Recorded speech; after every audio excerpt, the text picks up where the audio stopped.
Good evening, everyone. I guess that's a yes. Yes, it is.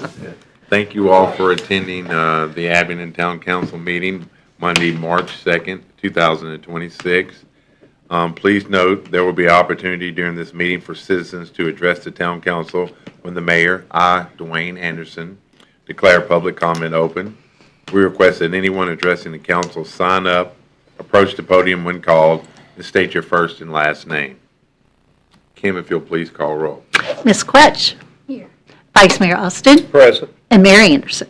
Here. Let the record reflect Mr. Webb and Ms. Pillion are absent. If everyone will please stand for the Pledge of Allegiance.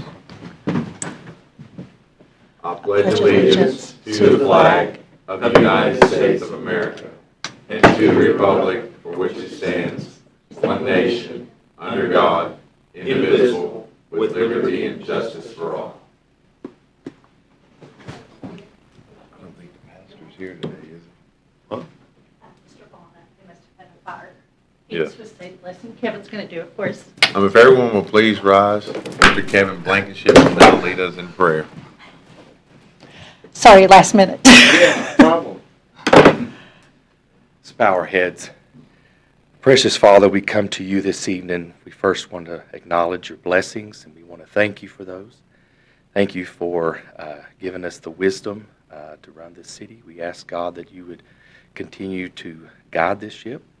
We ask that you would bless this meeting with your presence, that your will be done for the benefit of the town. In Jesus' name we pray. Amen. Amen. Thank you, Kevin. Thank you, Kevin.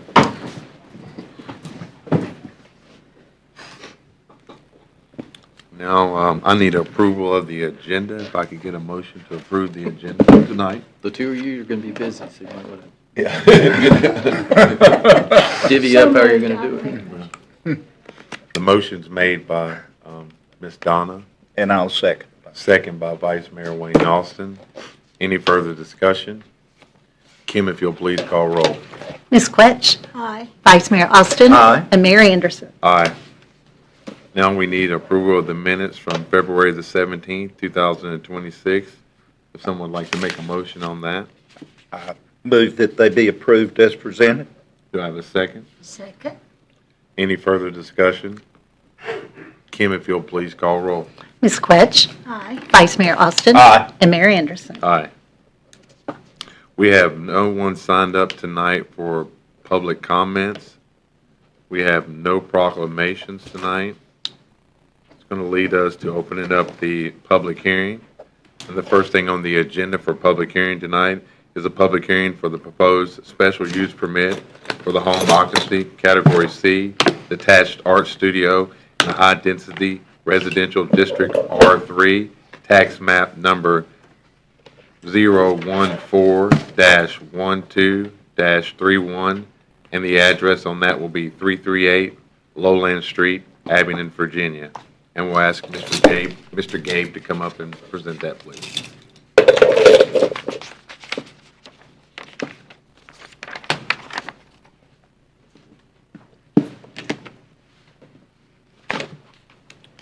Gabriel Christofari, Town of Abington. So Addie Hurston, applicant/owner, has requested approval of a special use permit to allow a home occupation category C in a high-density residential district, R3, located at 338 Lowland and 340 Lowland Street. The property, again, is within the high-density residential district.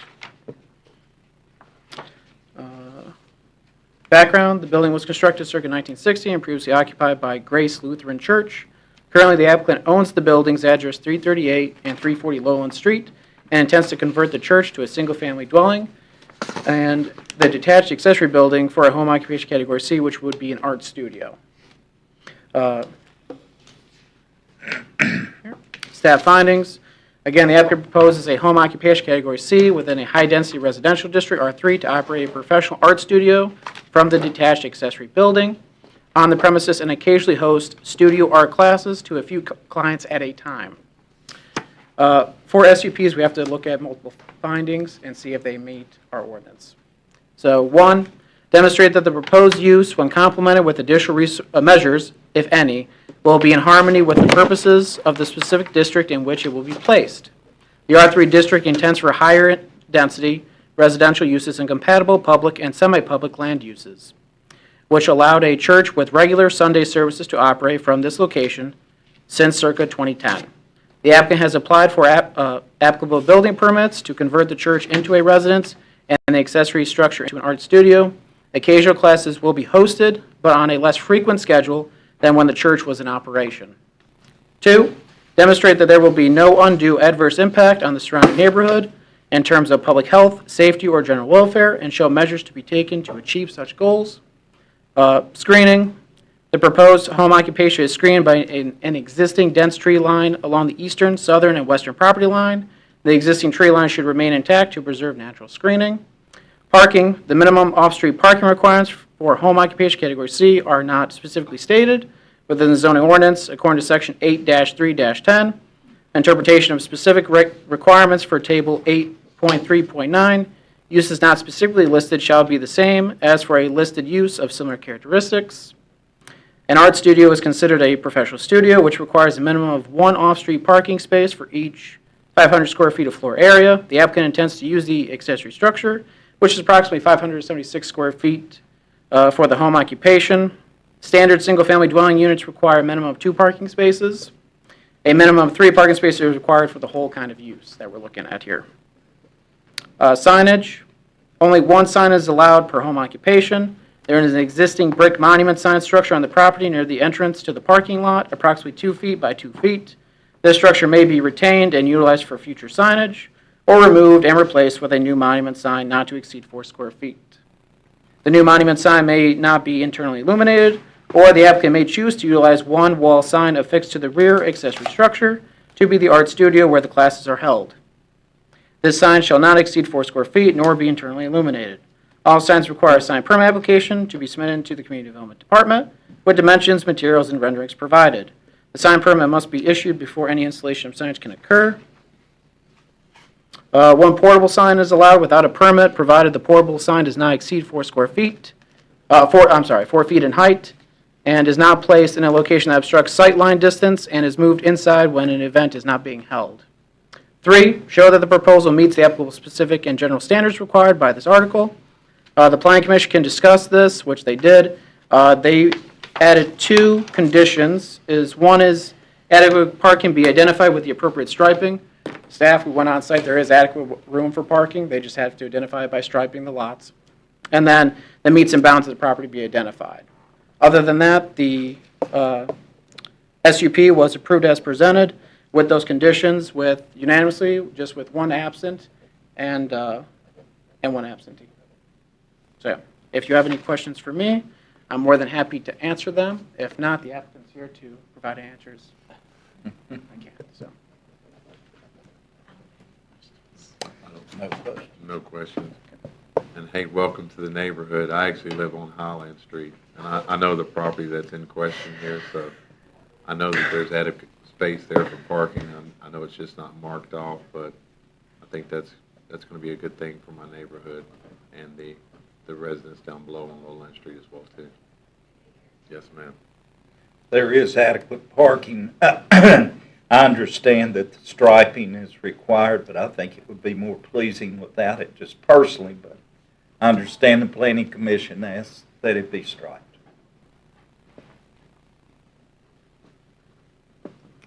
Is there anyone else that would like to speak on this? I'd like to open the public hearing if anyone would like to make any comments on this. If there's none, we'll close the public hearing for that.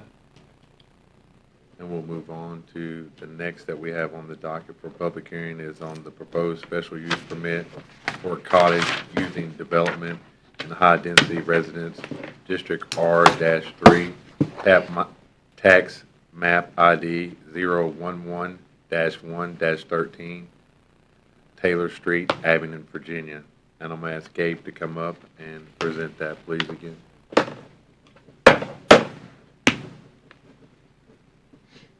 Hello again. So yes, the request is from Appalachian Highlands Housing Partners, which is the applicant and owner, has requested approval of a special use permit to allow a residential cottage housing development in the high-density residential district R3. There is no specific address to the site because there's no really building address on the site yet, so it's just Taylor Street with the parcel number there. Background, currently a vacant accessory structure occupies the property. There is an existing natural vegetative buffer surrounding the property, and the property has steep topography throughout. Access to the site will continue to be Taylor Street. However, there is an unopened right-of-way adjacent to the northeastern property line. The unopened right-of-way shown in the picture to the left, which is in your packets, would connect Taylor Street to Henry Street. Town of Abington currently has no plans to develop this right-of-way, and the right-of-way is currently utilized as the driveway for one of the parcels nearby there. Again, as I said previously, when we look at SUPs, they have to meet certain findings. The applicant proposes a residential cottage housing development within a high-density residential district, R3. According to Land Use Chapter 44, a cottage housing development located may be allowed in the R3 district with the approval of a special use permit. The SUP findings are the following. 1. Demonstrate that the proposed use, when complemented with additional measures, if any, will be in harmony with the purposes of the specific district in which it will be placed. The R3 high-density residential district is intended to allow higher residential density with compatible public and semi-public land uses when served by public water and sewer. Cottage housing developments are allowed by SUP in the high-density residential district with careful consideration to maintain open space and preserve a high-quality residential environment. All adjacent parcels are the same zone and use permissions as subject to parcel. The property has not undergone a zone map amendment and has always been R3. 2, demonstrate that there will be no undue adverse impact on the surrounding neighborhood in terms of public health, safety, or general welfare, and show measures to be taken to achieve such goals. Overall, all cottages will be arranged in a manner to allow common open space, private open space, parking and landscaping throughout according to the applicable specific and general standards found in Section 7-2-13, which is specific uses for the cottage housing developments, and Section 8, which is just our community design standards that we apply town-wide of the Town of Abington zoning ordinance. Density, according to Table 7.2.13, cottage housing developments require 4 to 8 cottages per acre on a 2-acre minimum lot size. A total of 15 units will be placed on the 2.33 acre property. The maximum density of 1 cottage per 4,000 square feet is met. Typical dimensional standards for main structures in this district include setbacks that are 10 feet from property line in front and side yard and 15 feet from property line in the rear yard.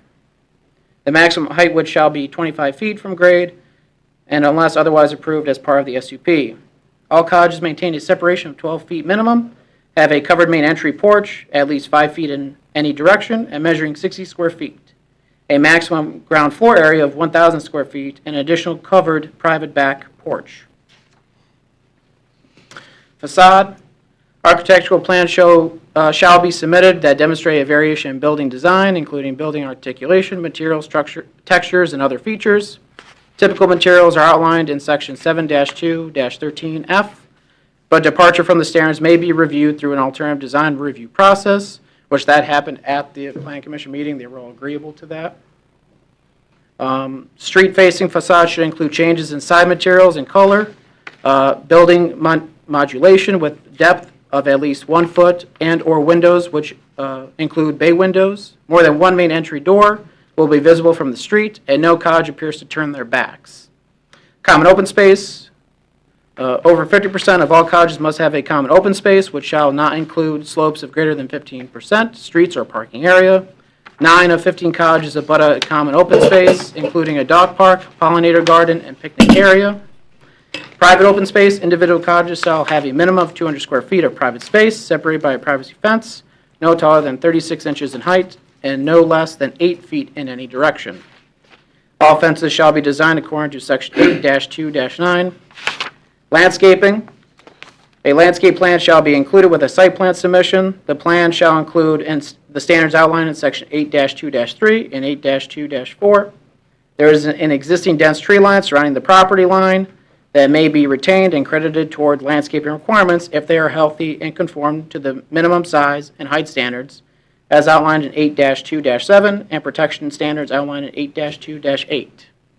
Screening is required for mechanical units and ground-based utility equipment. Roll-off waste receptacles will be utilized instead of dumpsters, and no screening shall be required. Parking and loading. Parking lots should be designed according to Section 8-3-7 Each space shall be a minimum of 9 feet wide by 8 feet in length, striped or marked, and include accessible off-street spaces required in accordance with the Virginia Uniform Statewide Building Code. Parking lots for cottages are typically in the rear or the side. However, this parking lot will be clustered in the middle of the site due to topography considerations. Low-impact stormwater development techniques are encouraged for parking areas and walkways. A minimum of 2 spaces is required per dwelling unit. A total of 30 spaces is required and proposed. A minimum of 10% of the overall parking lot is required to have interior landscaping parking islands with 1 tree for every 5 spaces and other shrubs, lawn, or trees throughout.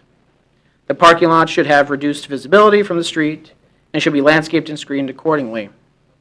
Lighting. A lighting plan shall be included with the site plan submission. The plan shall include the type of lighting fixtures, location of fixtures, color temperature, height of poles, and illuminance of light as outlined in Section 8-1-3. Lighting shall be pointed downward and away from adjacent properties. Mechanical and electrical equipment associated with the lighting should be screened.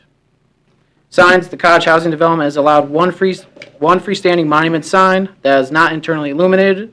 This monument sign may be no taller than 6 feet with a total area of 16 square feet or less. Adequate landscaping shall surround the perimeter of the sign. All proposed signage to be installed must submit for a sign permit, as we always require. Stormwater management and erosion control and stormwater management plan, ESM, shall be submitted according to Section 8-5 of the Town of Abington Land Use Ordinance. And 3, for the findings, show that the proposal meets the applicable specific and general standards required by this article. A site plan, grading plan, utility plan, and street walking path and parking plan have been submitted for review, and the document reviewed in determining if the requirements for cottage housing and community design standards have been met or will be met. So overall, whatever they haven't submitted yet, so the stormwater plan, which they're currently working on, we will ensure as staff that that meets all state and local requirements. The motion did pass as presented with 1 absent and 1 abstained. I did receive, and this was after the meeting, I did receive an email from one of the adjacent property owners that was in opposition to this project. They have asked me to read the full entire email to be on the record. So this is from Marie A. McCollum, English, PhD, 322 John F. Kennedy Boulevard, Lawnside, New Jersey. And it was addressed to town staff. Subject is urgent opposition to proposed housing development. Says, Dear Gabriel Christofari, we are writing to strongly oppose the proposed housing development in our neighborhood and urge you to reconsider and not approve this project.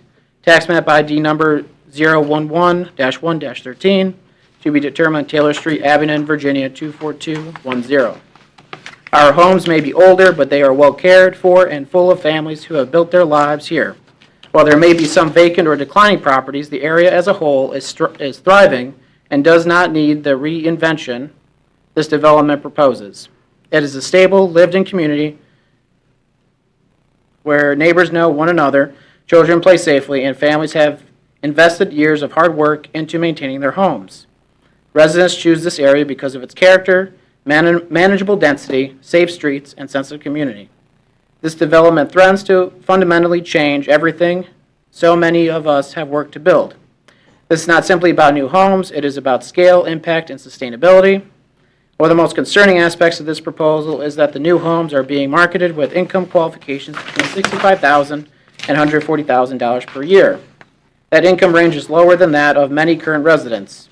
Introducing a development targeted at a lower income bracket risks creating economic imbalance within a small established community. Many current homeowners stretch financially to buy here based on the understanding of the neighborhood's character, property values, and long-term stability. Furthermore, this is not a high-traffic suburban corridor.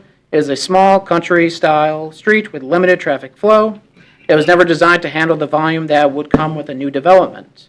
There are no multiple points of entry or exit. If this project proceeds, our single-access road would carry all additional traffic, creating safety risks and potential delays for emergency vehicles. In the event of an accident, blockage, or natural emergency, residents would have no alternative route. We are also concerned that many of the surrounding residents have not even been aware of the full scope of this proposal, A significant portion of our neighborhood consists of elderly residents with limited mobility who do not use computers and do not regularly access online postings or public notices. Many do not subscribe to newspapers. The absence of visible opposition should not be interpreted as support. Rather, it may reflect limited access to information and the practical challenges some residents face in engaging with the process. Greater outreach and direct communication with affected homeowners would ensure that all voices are heard before any final decision is made. In addition, introducing a large number of new homes could increase crime in the area, further impacting the safety, peace, and quality of life for the families who already live here. This proposal does not reflect thoughtful planning that considers infrastructure capacity, street limitations, or the long-term impact on existing residents. Growth must make sense for the location. In this case, the scale and design of the project are incompatible with a small rural-style road that lacks multiple access points. We are not opposed to growth or improvements, but we cannot support a development that disregards the realities of our street infrastructure and the families who already call this neighborhood home. We respectfully urge you to reconsider and reject this proposal to protect the safety, stability, and long-term well-being of our community. Thank you for your time and consideration. Sincerely, Marie A. McCollum, English, Ph.D. James A. McCollum and Marie Wright. So are they residents here in the town of Abington, or? So when speaking with them,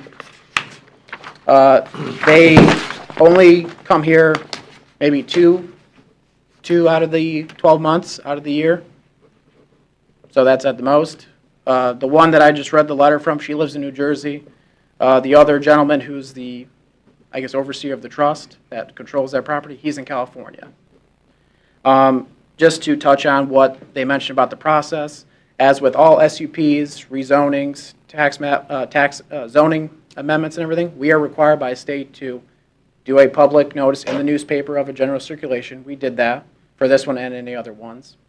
We also sent certified mailers out to all adjacent property owners. We put it on our website, and we also post postings on the property that's going to be in question, that where this action will be taking place. And So we did everything. None of the residents up there on Taylor Street, or I call it Taylor's Hill, had any kind of problems with this? No, we got one from, the one gentleman was sent during the planning commission meeting to kind of represent this family and his, which they had the same kind of concerns about density. Looking at this, cottage housing does allow for higher density in certain cases. This is not the case with this one. Because it's zoned R3, all 4 types of dwellings are allowed, whether it's single-family, two-family, multifamily, or townhouse. As this is zoned R3, the land card has kind of the square footage for this parcel. Calculating it's 101,494 square feet, which equals out to about 38.6 units would be allowed by right here. So the proposal that was presented to the Planning Commission and here today is only proposing, I think I read 15. They're only coming before the Planning Commission and Town Council here today because they have to get a special use permit for this type of dwelling development. If another developer came in and just want to plop down a 35-foot high multifamily apartment complex, they could by right, and they would, if they met all the standards, they wouldn't have to go through any other process. So, and again, this was approved unanimously, again with 1 abstain and 1 absent. So, if you have any questions for me, I'm more than happy to answer. If not, I believe the applicant's here to present. No questions. I'd like to open up the public hearing, and I'd ask to call Sean McMurray.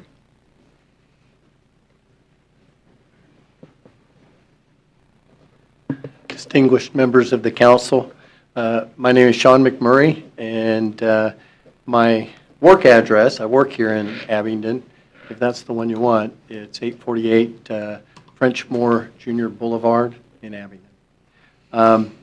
I'm here actually representing Wellspring Foundation of Southwest Virginia, Appalachian Highlands Housing Partners, who is responsible for this project, is a wholly owned subsidiary of Wellspring Foundation. I just wanted to affirm that our board and the foundation support this project. It's to develop housing for the workforce, attainable housing. And you've heard the area median income for a family of 4. These homes are intended for people who do most of the work in our community. Think of an Abingdon police officer married to a town employee, or maybe a Washington County school teacher married to a Paramount manufacturing employee, or perhaps a nurse and a registration clerk from Johnston Memorial Hospital. Those are the kinds of incomes that these homes are intended for. And again, I just want to let you know that we very much support this project as a foundation. Our commitment and AHHP's commitment is that these houses are going to be high-quality, stick-built homes, and that they'll only enhance the property values in that neighborhood and will provide good homes for the people who do the work in this community, the people that we need to sustain our economy. And I just hope that you'll consider all those factors. Thank you. Thank you. Thank you.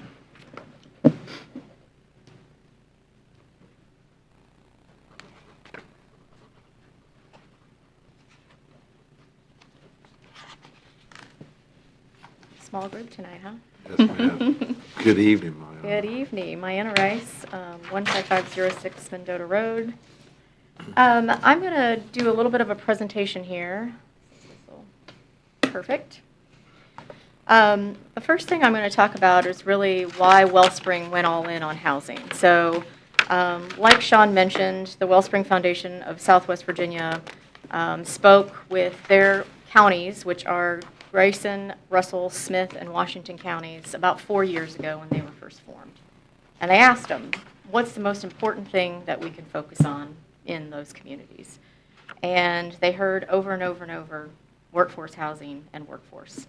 And so they decided to really go in all together, because if you see the 5 pillars here of the Wellspring Foundation: health, children's and family, workforce development, education, and economic development, every single one of those requires safe housing. So your health improves if you have safe housing, children and families are well kept, your workforce can develop, people can feel comfortable getting an education when they have a safe place to live. And finally, for many years, housing and economic development were separated, but we have found more and more that those two things need to be intertwined.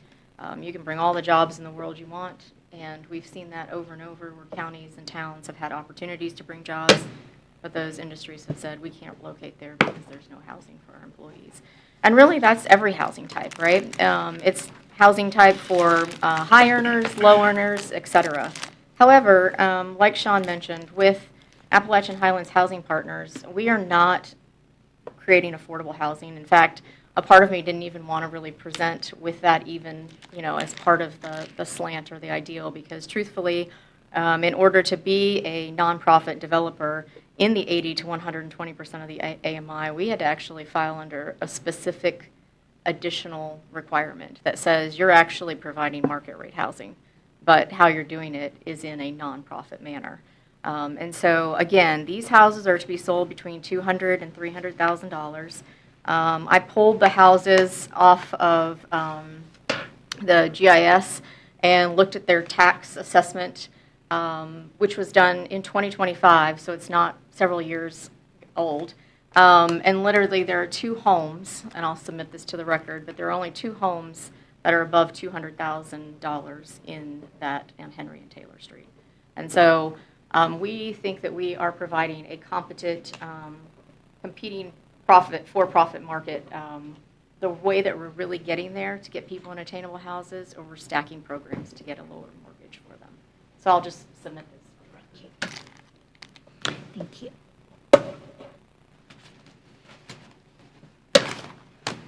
So let's talk a little bit about what is a community land trust, because it seemed like people were much more interested in what we're doing and almost less interested in what the project was actually offering. So I wanted to do this just to educate you and then for anyone who might be listening to it. Community land trust essentially buys land and builds houses like any developer would do.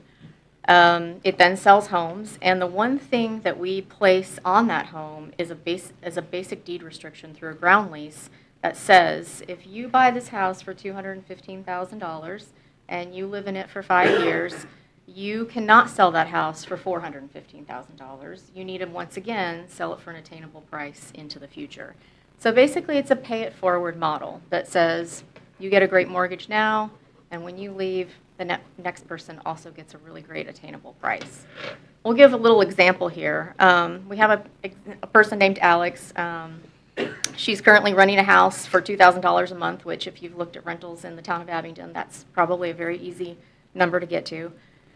She wants to buy a house. She earns approximately $55,000 a year, working as a nurse at the local community hospital. So the CLT buys land, it builds houses like we're proposing tonight. The home is listed on the market for $250,000, which we're proposing tonight. The CLT removes the cost of the land from that transaction, which is $62,000. So now, when Alex gets into this mortgage, her house is actually $187,000 that she's taking out, still valued at $250,000. The great thing about the Community Land Trust is that because we are saying it will be affordable in perpetuity, we are saying that we take care of the land. So what happens during those 5 years? So Alex makes a payment on the mortgage for about $1,400 a month. She pays down the mortgage. The house earns a 2% appreciation each year. And so when she sells the house the next time, now she's going to sell it for $206,000.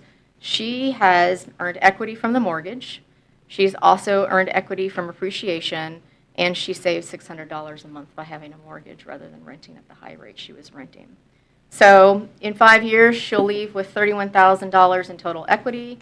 She's saved $36,000 in a lower mortgage versus rent, and that really means that Alex could go ahead and buy her next house with that $70,000. And so it really is a very interesting way in which people can gain equity.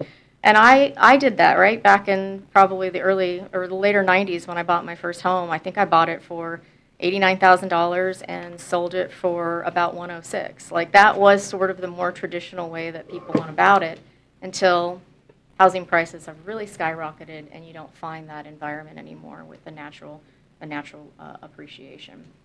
So that's kind of how the Community Land Trust works. And I want to talk to you a little bit about the Taylor Street project. Like Gabe mentioned, tonight we are not here to ask you to increase density.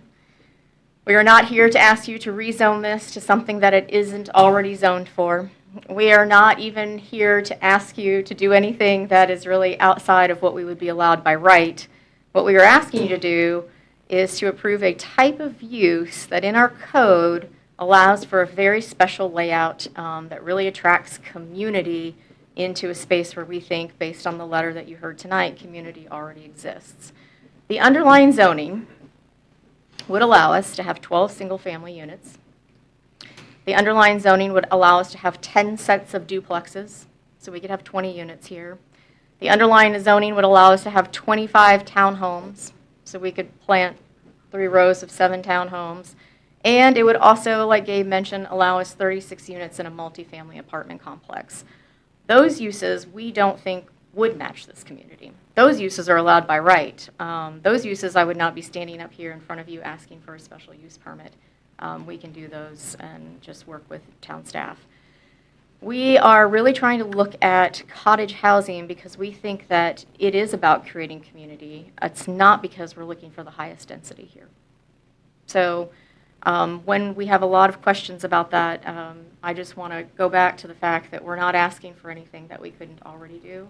We're essentially asking for it to be arranged in a way that promotes open space. So why this location? It's less than a mile from the William King Museum, Main Street Retail and Restaurants, the Barter Theater, HMG and Ballard Health Campus, so we think it's a perfect location for homes for workforce. I mean, we see nurses living here, we see Barter Theater employees living here, William King folks living here. Like, we just really think that this is going to be something that's really clever and innovative, and we think that there'll be a group of people that really enjoy the fact that it's walkable to a lot of things. A little bit about the surrounding neighborhood. I know the letter brought up that people have taken care of their homes, and we believe that to be true. We think that the size of homes, as you can see here, that we will have a compatible size with what is in the surrounding neighborhood. We're not looking to do something that is out of the ordinary. The key thing with cottage housing is that it really requires a lot of open space. And so we have identified a variety of things. We identified a dog park, a gathering space, and a pollinator garden. With the 15 units times 400 square feet of open space, we only need 6,000 square feet of open space, and we have provided well and above that. There was a question at the Planning Commission about the steepness and slope of the pollinator garden. But I will say that we don't need to go up to that steepness and slope. Only counting up to the 12% is still plenty of open space based on the code. So there isn't a mistake there. We will gladly leave a buffer along the steepest part where the trees are. The other thing that we are really specific to do is come and talk with the town of Abingdon prior to starting this project. So we came to them with a few ideas, and we said, okay, what would actually work for you? What would make this compatible with this area? And a couple of things. We made sure that the turning radius for the fire department worked. We made sure that Public Works was satisfied with that same turning radius so that we can actually have individual garbage cans and not have like an apartment complex mentality, but there's not going to be any dumpsters there. There's water and sewer connections with capacity in Taylor Street. And as we have noted, there is curb and gutter on Taylor Street, which means that we also have to provide curb and gutter. You don't find that in a lot of streets, but here you do. And finally, we are willing to be a stormwater partner. What does that mean? That means that the town of Abingdon applied for a stormwater grant to basically improve this stormwater feature that's on Wheeler Street and Wiley Street. That feature needs to be improved for the entire area. It helps with the best management practices because the town of Abingdon does their own stormwater review. And so they applied for a grant, and when we went for this project, they said, oh, hey, by the way, we are looking for a match for improving that area. And so we said, sure, we'll pay the whole match to improve that stormwater area. So while we could have argued that we're only putting 15 units on here, and we're actually helping the adjoining property owners if they ever want to develop, we simply said, yes, we will go ahead and pay the whole $107,000. That allows the density in our space to continue to be 15, and it allows us to be a partner. And I think that's the key thing that you'll hear over and over from us, is just that idea of partnership, that if you go into all of these developments and you're just trying to get the highest density, well, that's a very different thing than what we want to do. We really want to work with the town. We want to make sure that we're working with the community to see what they want. Like Gabe mentioned, town staff will be the ones that review the final design. We have contacted 3 different developers at this point, and we had sort of them provide us a soft analysis of what they would do for cottages. You see that one of the developers in the upper left, we got a little bit more of a modern slant to that. We got a very traditional sort of southern one over there in the red with the flag. And then there's a developer out of Asheville that provided us a sample of the work that they have done in Asheville that has this blue home in the center. Once we receive approval, we will put this out as an RFP, and at that point, we will see who will be our final designer. And with that, then we would come to the town staff and make sure that it meets all the cottage requirements. So with that, the proposed 15-unit cottage development complies with the Section 7-2-13 of the Town of Abingdon zoning ordinance for density, parking, landscaping, lighting, open space, as Gabe mentioned. Some of the alternative design standards that were addressed at the Planning Commission. One is that the exterior wall material may consist of wood, cement fiber, stucco, brick, and stone. We asked to do a high-quality vinyl board and batten with a horizontal lap because we think that looks very cottage. And also, if you look at the entire neighborhood there, they actually all have a vinyl siding on the homes that are in that area. The other alternative design element that we identified was it says simulated stone, wood, stone, or brick may be used as to detail homes. Trim may be wood, cement fiber board, stucco, brick, or stone material. And we had asked the Planning Commission to allow us to do some composite trim that may not all be wood. And finally, when we are talking about palettes of colors, some of it mentions, it almost seems like you'd have sort of a Key West vibe if you kind of went by what the code says, with every house being a different color and a different style.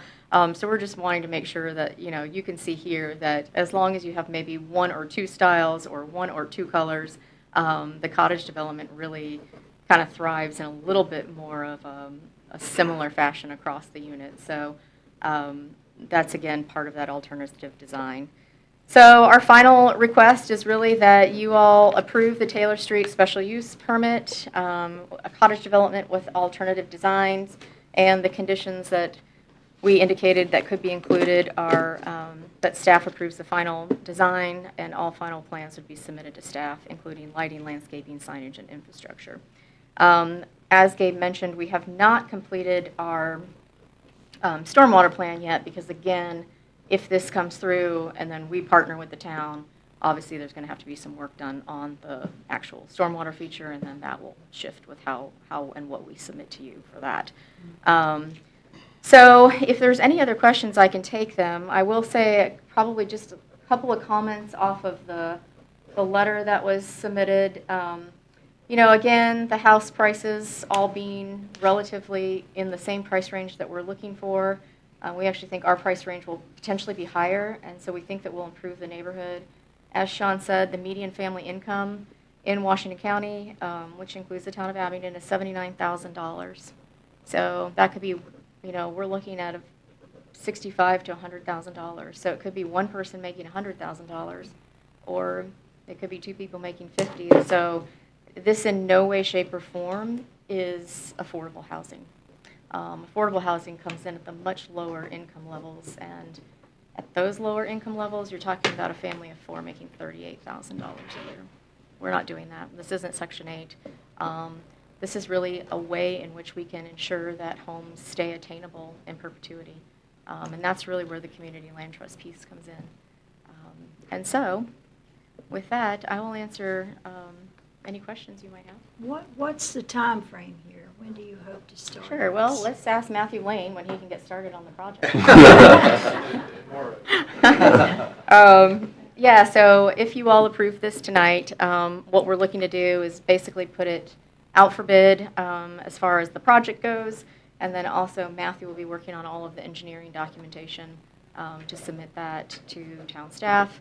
So hopefully between the design and the bid process that before Sean McMurray retires in December, we've got some units on the ground so that his dream will have come true. So, we're looking at parcels in all of our counties, but one of the things that we just really like about this project is that it felt like it just would fit right into that neighborhood. And so, yes, we're trying to basically have houses on the ground by December. I think this is a good idea. I've just got one question, and that is the getting in and getting out of there. I know that neighborhood very well. I know when you make that right turn off of Russell Road, it's kind of like that loop. Is there anything in the, maybe from the back adjoining? I know Henry Street is at the top of the hill there, so I don't know if there could be, just by reading. Sure. So I will tell you that Henry Street and Taylor Street do not connect. I know, yes. So some of the concerns that we had heard about traffic connecting there, we indicated that really that didn't have anything to do with this because that's a dead-end street on that end. On this end, two things. One, the development has a loop-through drive, which we thought was really important. I like that. When we first laid it out, we tried putting parking in the back and on the sides, and those all ended up with situations where, you'd have to kind of dead end, turn around, and come back. And so when we worked with the town of Abingdon staff in our conceptual meeting, they really came up with this design for us. I think maybe even Chief Estes drew it out and said, now a fire truck can get through if you do two entrances, which again limited us, right? So we probably could have got more units on here if we had not done that. So we have an in and out. And then I think the comment in the letter about this being a stopping point, this is not a dead-end road. So Taylor goes up and loops all the way around and comes out the other side. So frankly, if for some reason there was a situation here, a fire or some other emergency situation, and the road was blocked, there would be a second entrance for all of the neighbors. And I really think that there is another entrance, you know, up where the tower is, where the church is at? Yeah, you can go out Can't that you get direction. in, can't you get into that neighborhood from there to make a left or a right onto the road that loops around to this? Yeah. So it's not really, I mean, it's actually not a dead-end road. I mean, it is actually got quite a bit of access for those purposes. And I think that addresses everything that it was in the letter. But, yeah, we think it would be great. We think it'll help the neighborhood. We don't think it's going to hinder it. And I think from staff findings for the special use permit, they also agree with that. So we hope you vote to approve it. Does anyone else have any questions for Lyon? Thank you, Diana. Good job. Thank you.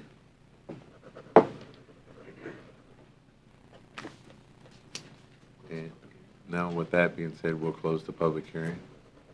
And we'll move on to public hearing for proposed zoning text amendments, Chapter 44, Article 5, Section 5-3-1, boundaries and proposed zoning map amendments to extend the entrance corridor overlay district to the following parcels. I think you can probably summarize those, Mayor. Yeah, how should I do that? I was gonna ask y'all. I think those listed there, as you can see on the screen online, are probably sufficient. Yes, sir. We will go with what our attorney Campbell has said with that, so we don't have to do that. Everybody will agree with me on the brevity of that one. And I'd like to ask Gabe to come forward on that one too, please, to provide us with a little information on that.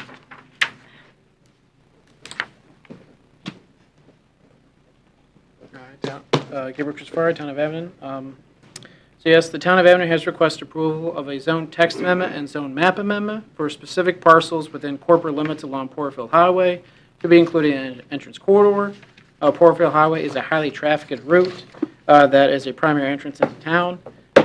Hopefully, I'm allowed the same mercy. That was just, and I don't have to read all those, just as seen here. There we go. If that's good enough. While most of the subject properties are currently zoned in the general business district, which is B2, there is one parcel to the north that is zoned AFOS, which is just agricultural, forestful, open space. And 5 parcels to the northwest that are zoned high-density residential, R3. The zone map amendment and zone text amendment requires a recommendation of approval from the planning commission, which was given. And then final approval is at the town council level here, so as we are here today. So staff findings, per Code of Virginia 15.2-2283, the purpose of a zoning ordinance shall promote health, safety, and general welfare of the public, therefore requiring that a zone text amendment and zone map amendment be reviewed for numerous specific items prior to the planning commission recommendation of approval and town council final approval. The ZMA findings are the following. A, consider the proper relationship of such amendment to the entire zoning plan. The underlying zoning for each parcel will not change. Adding an overlay district to specific parcels imposes additional regulations and will not have any adverse effects on the health, safety, or general welfare of the public. There are no conflicts with any provisions of the zoning ordinance. B, consider the integrity and validity of the zoning districts described in this chapter. Porterfield Highway is a major transportation route within the town of Abington, leading northbound to other counties and southbound to Interstate Exit 14. Porterfield Highway connects Russell Road and West Main Street, 2 major entrance routes to downtown and the historic corridor. As a significant access route to the historic district, Porterfield Highway may be taken into the entrance corridor to ensure future development is compatible, attractive, and well-planned. C, avoid isolated, unplanned spot zoning changes in the zoning district map. As I said, all parcels will be taken to the existing overlay district. The underlying zoning will not change. D, recognize that a certain element of stability is desirable in land use controls, but conditions and standards will change. All parcels taken into the entrance corridor will require certificate of permanence, or COA. For new developments or redevelopments, existing structures and signs shall be considered grandfathered or legal nonconforming if they are nonconforming in that case. I think there's videos here if you want to see them, but I'll just go to this map here. So the green is just regular parcels. The red is our existing entrance corridor along West Main and Russell Road. The parcels highlighted in yellow are the ones that we're proposing to bring in to the entrance corridor. This data is based off of the county data that we get. We did have 2 gentlemen come in and ask just a question of will my house that's on Lakeside Drive be included in the entrance corridor? If you see, I'm not sure if you can see over here.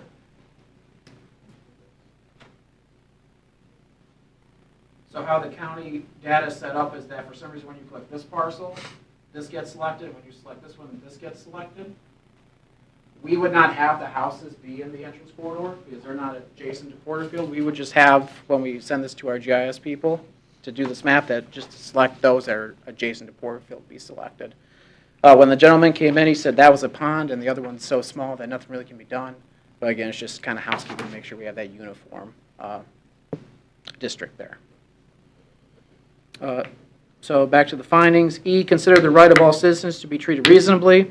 Again, adjacent property owners were sent one certified mailer in January. So we actually went a little above and beyond here because we're asking for this to be in the overlay district. So some people might not know it if you're not in that district or close to it. So we sent another certified mailer in January just to say, hey, this is coming in February. If you have any questions, let us know. We didn't receive any. And then 2 certified mailers were sent in February. This is kind of when the official state process started. So one was for Planning Commission, one was for Town Council. Public notices were issued in the newspaper of general circulation and posted online to the town website and social media page and posted at Town Hall in the kiosk box outside on the first floor.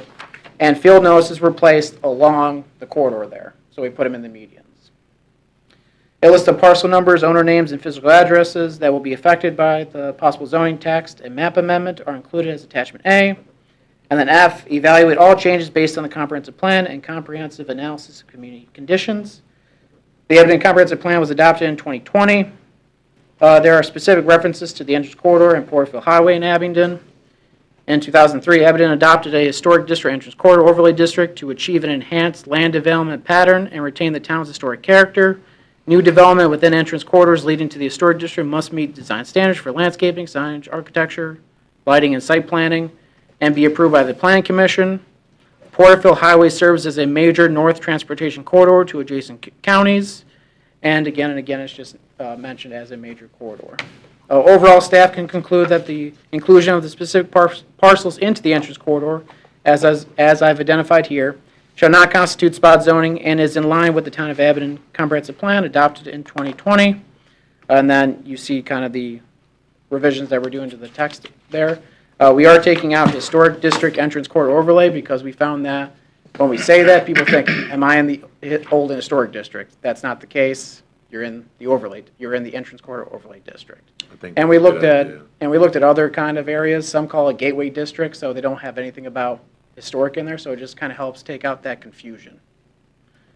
Again, I just put Porterfield Highway within town limits because if you go northbound still, you're still on Porterfield, but you're in the county. So just to make it kind of clear cut there. This was approved unanimously with no absence or absentee present with that. I have numbers for Porterfield Highway if you want me to read them off for how much daily traffic there is, but I can just move forward with that. And yeah, that's all I have. If you have any questions for me, more than happy to answer. We'll open up the public hearing. If anybody got any questions for Gabe? One thing that I have, like, that, you know, it's been concerning, and a lot of residents have spoke to me about this. You know, I think this is a good idea. I think that we need to come up with some way to, like, you know, keep the tractors and trailers out of the town of Abington. And I don't know if, you know, I know that everyone has to have deliveries in the town of Abington. But I mean, like, when like there's an accident or something like that, you know. Yeah, it's not exactly germane on this one, but the issue is that in the early 80s, the town council had requested the state to get the town to be a certain designation on it as a state road or as a throughway for whatever purpose. And once that was requested, it was granted. And there is a process to get rid of it, but it's almost impossible to get rid of because what it basically would require is that they would have to advertise it, the feds would, and then if anybody objected, that could be one trucker objecting, and then you couldn't get rid of it. So I love the concept, but it would be functionally impossible to do. But thankfully, the VDOT's working with us pretty strongly about to get the other things through there, what should help relieve some of that pressure should there be an accident on the interstate. Thank you for that, Mike. But I think this is a good idea. Me personally, I do think this is a good idea, you know, but, Gabe, thank you. Now I'd like to open up the public hearing if anyone would like to come forward.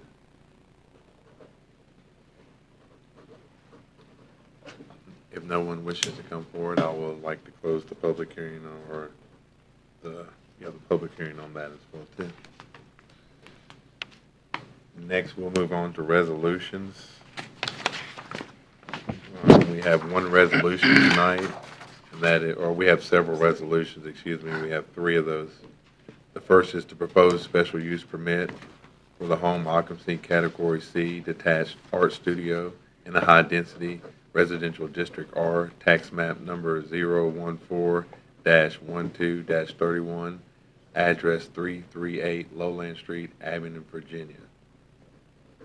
I'd like to make a motion that we approve the special use permit, as you just stated, with the conditions that adequate parking be identified with appropriate striping, and the meets and bounds of the property be identified as suggested by the Planning Commission.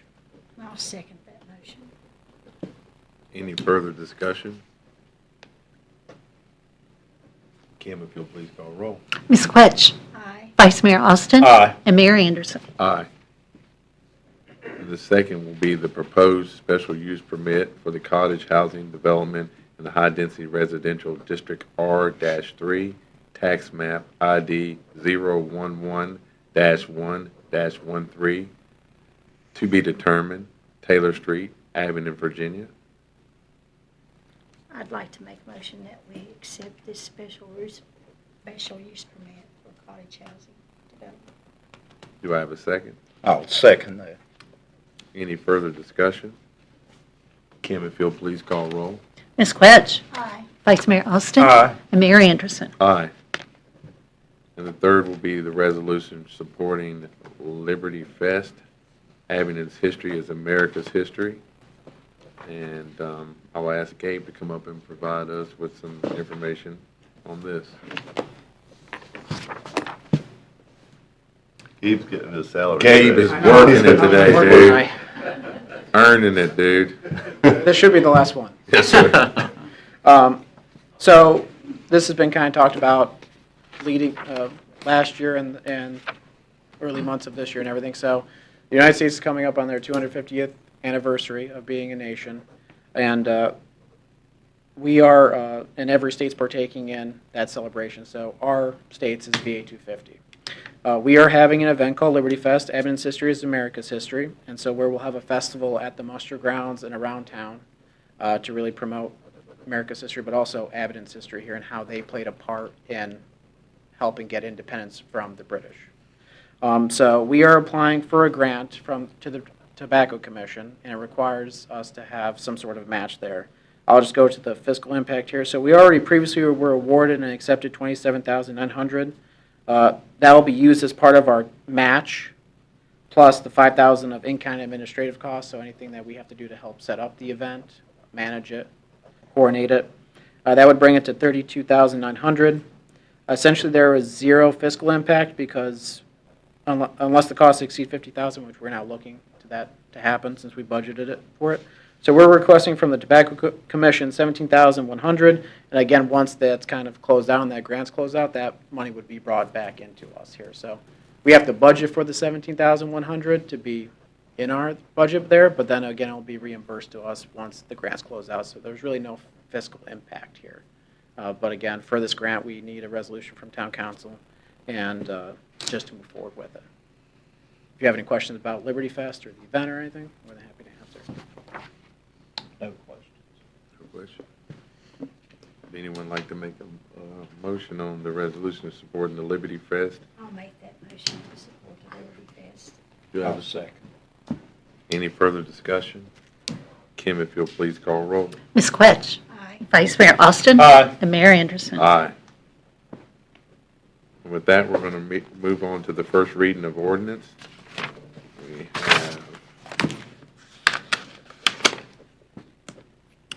one on that, and it's going to be the first reading of ordinance for the proposed zoning text amendment, Chapter 44, Article 5, Section 5-3-1, boundaries and proposed zoning map amendment to extend the entrance corridor overlay district to the following parcels, which were explained earlier on the screen.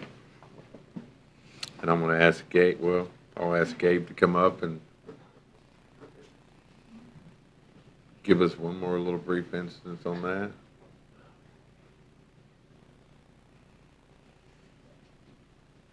Gabe is now in overtime. So again, we're just looking to bring Porterville Highway, that's in the portion of town into the entrance corridor. Most of it is developed already, but there are some parcels that are pretty large parcels that still could be developed. And so to ensure that we have a well-planned, identifiable kind of image for that, when somebody enters town, they know like, oh, I'm in Abington. That's why we want to bring this portion in here, because it's a major part for everybody either going to different counties or ever different parts of the United States. So again, when people drive into the town, they want to know, oh, I'm in Abington. So that's part of the reason why we want to bring that in. And the practical import of this is, I think you guys know it, like he said, instead of being an old historic that would go to HPRB, if you're in the entrance corridor, then you go to planning commission, so there's a little bit more oversight for that than would be at an ordinary parcel, so that's why. Yeah, and again, they're not subject to, that's why we want to change some of the text, so people don't think, oh, I'm in the old historic district, I have to meet certain historical guidelines. It's like, no, you just have to meet really the image that we have, and it's much less strict of standards when you go to plan commission. I think Especially that's a for good this area. idea, too. Yeah, I really think that's a good idea. And anybody got any questions for Gabe? None. Shall this proposal be rejected? Hearing no comments from this matter, we will place this on the March 19th agenda for the second reading, if that's okay. Sorry, I forgot we were in March already. Yeah. Yeah. Is that okay with everyone? It's good. Yes, All sir. right. We have one second reading tonight of ordinance. The second reading of ordinance is to repeal, amend, and reenact Article 2, sewers and sewage disposable, including revisions to 74-36 in Division 4 wastewater discharge, 74 through 92, 74 through 93, 74 through 95, 74 through 110, 74 through 128, 74 through 141, 74 through 143, 74 through 158, 74 through 160, from 160 to 162, 74 through 167-68, 74 through 182, 74-185, 74-207, and 74-213, relating the permanent standard permits monitoring and reporting inspections, enforcements, and prohibited discharges. And we will ask Mike Surratt to come forward with that one, please.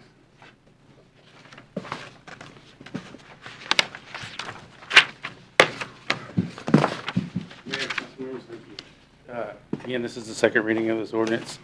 Last time, we haven't changed anything in it. It is just to update and amend our current ordinance to the updated standards from the state and the federal government in our sewer and disposal. And it will update, excuse me, our local limits in our current ordinance and update those to the newer standards. So, I mean, nothing's changed other than, it's just a second reading. Anybody have any questions for Mike? No questions. I'd move we approve on second reading this ordinance to repeal, amend, and reenact as set forth in the agenda item here tonight. I'll second that. Any further discussion? Kim, if you'll please call roll. Ms. Quetch? Aye. Vice Mayor Austin? Aye. And Mayor Anderson? Aye. Thank you, Mike. Thank you. Next, we have a consideration of bids. For on-call general maintenance and repairs. Just stay right here in the front row, Mike. We'll call you right back up.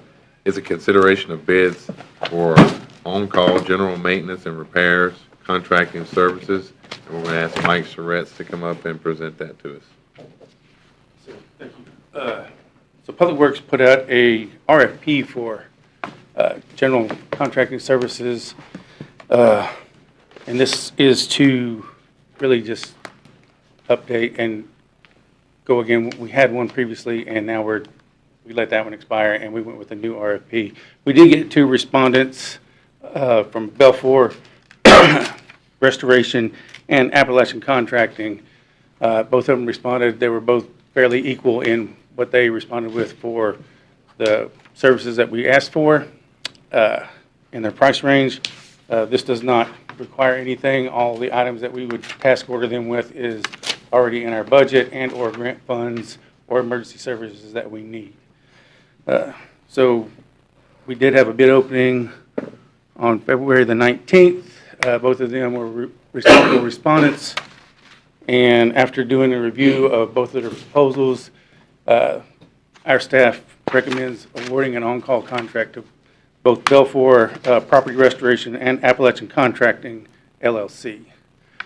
These guys will be providing services, like I said, through already budgeted line items and through any grant funding that we may need and any emergency services that we may need for contracting, whether it's, lead mitigation, building electrical, water, sewer, stuff in our facilities. Does anybody have any questions for Mike Surratt? Would anyone like to make a motion on the consideration of bids for the on-call general maintenance and repair contracting service? I move that we approve the contracts for Belfour and Appalachia Contracting jointly in their areas of expertise. I'll second that. Any further discussion? Kim, if you'll please call roll. Ms. Quetch. Aye. Vice Mayor Austin. Aye. And Mayor Anderson. Aye. Thank you. Thank you, Mike. Thank you. We have no new business tonight. We have no old business tonight. We got miscellaneous business and communications from our town manager. And first, he's going to be presenting the 2025 Barter Theater recap with Katie Brown and Director Matt Campbell, Managing Director of the Barter Theater. Good to see you, Katie. Yes, Good to good see evening. you, Matt. Good evening, members of the town council and staff. I'm Katie Brown, producing artistic director at Barter Theater. I'm Matt Campbell, the managing director. And we want to talk a little bit about how 2025 went and what's ahead for 2026. Before we start, though, we want to say, as always, thank you guys so much for your support. We think Barter and Abingdon thrive together when we work together, and so for us, it's just so invaluable that you've supported us, continue to support us, and we're grateful for that. A few things to highlight from 2025 is Grinch became the most selling show in Barter's history. So we welcome more patrons with Grinch than we have for any other performance in Barter's history, so that's a very exciting thing. Just some numbers for everybody. We welcomed 128,700 people for our ResCo, or what we call our ResCo productions, which take place in either Smith or Gillum. 18 productions, 532 performances. We had 19,604 student visitors, and then 22,349 regional visitors. We consider regional visitors anybody outside of 100 miles, is how we calculate that. For some reference, 103,000 people come to Barter from outside of Abingdon and Washington County. So the amount of folks that we bring in from outside those areas is pretty significant. And then we are able to, on our Barter Players Tour, which tours regionally to some of the poorest counties in the country, into West Virginia, North Carolina, Tennessee, and then up and down the eastern seaboard. So we saw about 26,900 students on that tour alone. Just some numbers in terms of our employment. 41 full-time employment folks, that's 42 weeks a year, or 52 weeks a year. 86 seasonal or full-time employees. We consider seasonal anything from 7 weeks to 51 weeks. Our average in there tends to be somewhere between 27 and 30 weeks. But those are the folks we bring in to do the work. We have a workforce conversation happening without a doubt in terms of where do we find those folks, where do we house those folks, which we'll talk about a little bit later. with 21 part-time or independent contractors, and we had over 215 volunteers last year. That number has actually already gone up to 230 for 2026, so some really exciting things happening. We're very excited about the 2025 numbers. I've been able to chat with some of you about it, but in our regional focus, what we're trying to do is actively bring folks from outside of 100 miles. We know that their night stays are a little longer, so if we could increase that night stay, heads and beds tax, we want to do that. We know that they spend more in restaurants and local establishments. For us, that's important. These are some of the areas that we're focusing on. What you see here is a heat map. So this is a heat map from where we see the cluster of folks attending all over the country. But for us, we started a pilot program in Knoxville last year because we saw a big boost in 2024 into 2025 from Knoxville. So we've done a destination barter, which is really Destination Abingdon punch there, which now we're going to move into the Piedmont Triad, Charlotte, D.C., a few other areas to try to continue to get folks from outside that 100-mile radius into town. Our revenue sources, just because we think transparency is a really important conversation here, the bulk of our revenue comes from ticket sales. That is both a blessing and a curse in some way, right? Because we want those folks here, but that also means that we have to continue to produce world-class theater for them to want to come here. We're very excited about that, but we know we have other opportunities and some unearned income, and you'll see those breakdowns in terms of capital contributions, government foundations, and then individual givers. So in this 65-35 split, we want to continue to try to balance that as much as we can because it takes a little bit of pressure off of ticket sales, but also we want to see both of them rise together. Our expense breakdown, as with anybody, is personnel. So you see that 68.5% of our work comes, or expenses come from salaries and wages. And then those other breakdowns are across all things, sales and services, advancement, education, production, and the building and equipment, remembering that we have 7 buildings across Abingdon that we take care of and maintain, and so that becomes a big expense for us pretty fast. 2026 is off and rolling. We started the year with a soft renovation of our lounge space. I hope you'll get over there to see it at some point. It's the part of the building attached to Smith Theater to make it more welcoming and more visitor friendly. It looks really, really lovely. We're going to be doing 20 shows this year, which for most theater folks around the country, that's a ton of theater for one place to be doing. And you can see a lot of the titles here. You can see we have adventures like The Three Musketeers and The Da Vinci Code. We've got some new comedies like Pickleball and Savannah Sipping Society. Some large-scale musicals that are a really good draw like Guys and Dolls and Elf. This fall is going to be focused towards American history. Like was mentioned before at this meeting, Liberty Fest is this fall, and Virginia 250 is going to go along with that. So our Virginia 250 production will be a world premiere of a play called Kings Mountain that focuses on the Over Mountain Men, the muster grounds, and what Abingdon had to do with American history. We'll also have an interactive museum in the lounge at that time. I'll be bringing people from around the country and around the state to experience what's special about Abingdon. And as always, we have Appalachian Works in our season. You'll see Wooden Snowflakes there, and also a play that we just closed that we're particularly proud of, Trains, that celebrated the Black Appalachian experience as well. You'll see coming up here next, we also have shows for young audiences that we always do. The barter players usually bring in about 25,000 students and young people to shows here at the theater, in addition to about 25,000 on tour. The ones that are in color up there are our season here in-house. You'll see lots of classic stories and literature. We love bringing schools and families in. And the exciting thing going on tour is that we are expanding our tours quite a bit. We'll be doing 2 Christmas tours simultaneously, and they're also out on the road right now. As Matt mentioned, we go to students who don't get theater any other way, as well as places that don't know about Abingdon and Barter yet, up and down the eastern seaboard and into the Midwest. So we're excited to be expanding, and we think we'll see about 5,000 more students on tour this year if all goes to plan. Other programs that we have going on, we are working to develop new plays, new artists, and new conversations. Let me start with conversations first. You'll see Barter Connects on there. That is a program that we have that after specific performances, we bring in a nonprofit or an expert to talk about themes from that show. So we want to be able to shine the light on good work going on in the region. The other things that you see are new play development. And we are developing new plays and new playwrights in every age range. Young Playwrights Festival, hundreds and hundreds of high school students learning how to write plays and submitting those.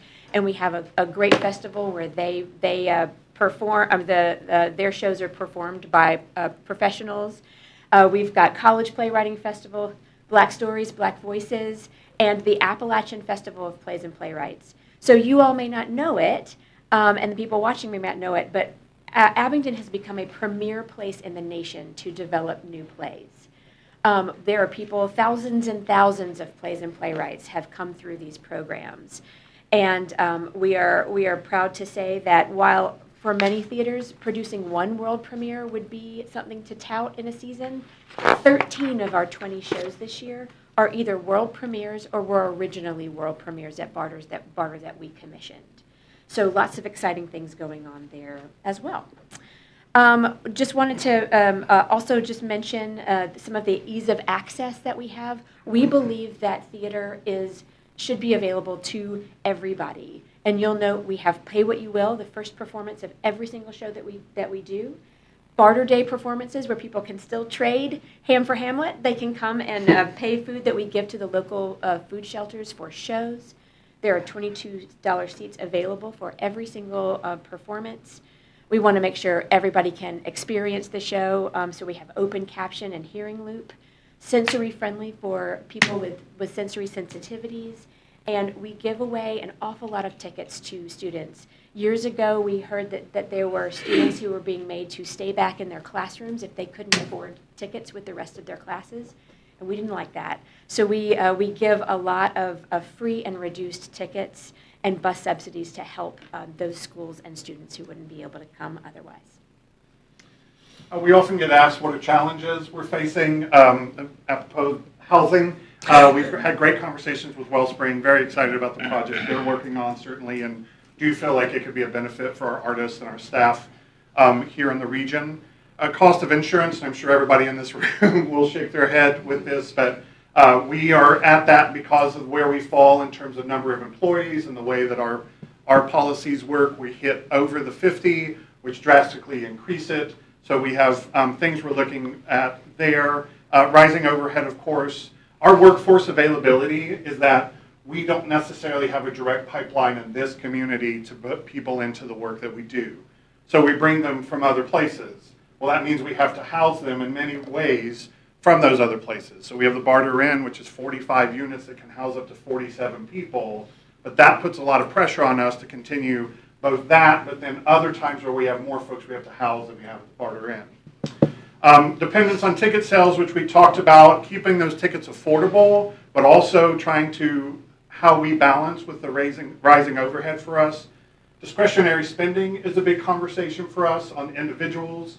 What makes them want to choose going to the theater? What makes them want to choose art or the experience? So for us, that is really about a destination and how it's not just about a play, but it's about a service. And then coming up in 2027, very exciting, we have an ARC grant to redo the inside of Smith Theater, which we're very, very excited about. But inherently, it means that we will have to close the theater for 4 months to make that happen. So for us, just to try to figure out how we continue to support Abingdon, how we continue to support our own employees with that closure, knowing that Gillum will be open, but that we'll have just that time that we'll have to figure out. And mostly we just wanted to say thank you for your continued support, the way that you've supported us in the past, all of the things that we're doing here. We're proud that they are in partnership with Abingdon. So thank you very much. Thank you. Thank you. Katie, I have one question, Yes, if I please. could please. Something that sort of touched my heart when you said something about students not being able to attend, Yes. and that you give a good number of tickets away. Are there still students that are in that predicament that they're unable to attend? What we've been hearing often is that they will then divide the costs among students. We will help some, and the teachers will help some. or the school will help some. But we're definitely always raising money for that to try to help offset some of those costs to make sure that every student, if their class is coming, we want them all to be able to come. Is there a separate fund for that? Yes, we do. What's that called? It's the student matinee support. That's what helps us make that happen. Thank you. Thank you. When does Catherine Bush write all these plays? Right now. I think she's written 4 this year. Wow, So, crazy. and lots of other playwrights too. We've got a lot of people, a lot of plays that have been on the stage in the last few weeks of brand new playwrights. It's really exciting. Any other questions? Thank you all so much. Thank you. That was a long report for me. I apologize about that, but no, that was outstanding. No, they always do such an amazing job over there. I just want to say also, like, we as the town are season sponsors, but we don't take the tickets that come from being a season sponsor. So they can redeploy those to the students, which is good. Good. But yeah, I don't have any specific report other than to say not the groundhog. What's that little fill thing that's wrong? So I think it's going to be 75 on Friday, so we're very pleased about that, which means that spring is coming and weeds are coming. But thankfully, we pre-treat because Mayana got them on a pretty strict schedule, and they haven't forgotten that. So it's going to be beautiful here in a couple of weeks. So looking forward to that. Mike, I had not got to ask you Yep. before. We discussed some signage for Abington High School for Right. state championships. What's the status? So I got the artwork from the principal this morning, what it's going to look like. And so the staff right now, we have the wayfinding signage is in. Right now they're planning on where they're going to put it and how to put it in, and we have to come up with a design. So basically, what it would have. We have a lot of championships, so the whole idea would be to have it and then have spaces, rungs down below. We just need to get the final design put together, and but it is in process. It just hasn't happened quite yet. But the wayfinding signage, because we had a pretty cold winter, we had to wait for it to thaw out before we could start drilling and stuff. But it is coming. It is coming.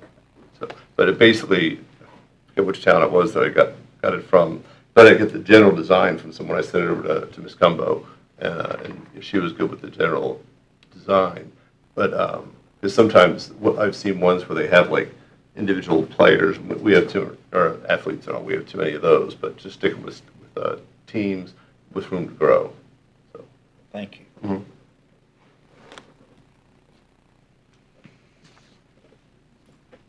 Okay, we'll move on to council members' reports. Donna, do you have anything? I'd just like to say it's such a privilege to serve, and I love Abington. Vice Mayor Alston? No additional reports, sir. Well, I have to say, Friday I attended the Barter Theater, Black Playwriting. I thought that was a wonderful thing that you all are doing for the black community and everything with the Barter Theater. So continue to keep doing what you're doing. I got to meet the young man from Yale. Actually, he came to my restaurant as well and spent a little time with his family. But it was a very nice crowd there, and I think that this may be about the 5th year that we've done this. I've attended the last 3, and I feel like the crowds are doing nothing but getting bigger. So thank you all for what you are doing for the black community here in Southwest Virginia and the town of Abington. With that being said, I don't have anything further as well, too. Mike Cochran, looks like he might have something. Yeah. So it was Bluffton, South Carolina, is where they had the general idea. That's awesome. So this is what I'd sent over to Leslie. Basically, what it would do is take their artwork and incorporate it onto this general design, and then it would have room to grow. And we'll make it really tall because we have great teams, and hopefully they'll fill it. So. Great. With that being said, we will move on to appointments to boards and committees. First will be the Tourism Advisory Committee to appoint and fill the unexpired term of Hannah, I can't pronounce that last name, Eichen, as a retail or downtown business owner. And the second will be the Economic Development Authority, reappoint Link Elmore, who is eligible to serve an additional term. Well, I say we go ahead. We only had one applicant for the Tourism Advisory, and we like to nominate Morgan Ford, appoint him to the Tourism Advisory Committee, and also reappoint Link Elmore to Economic Development. I'll second that motion. Any further discussion? Kim, if you'll please call roll. Ms. Quetch? Aye. Vice Mayor Austin? Aye. And Mayor Anderson? Aye. And with that being said, we will call this meeting adjourned. Thank you all for coming out.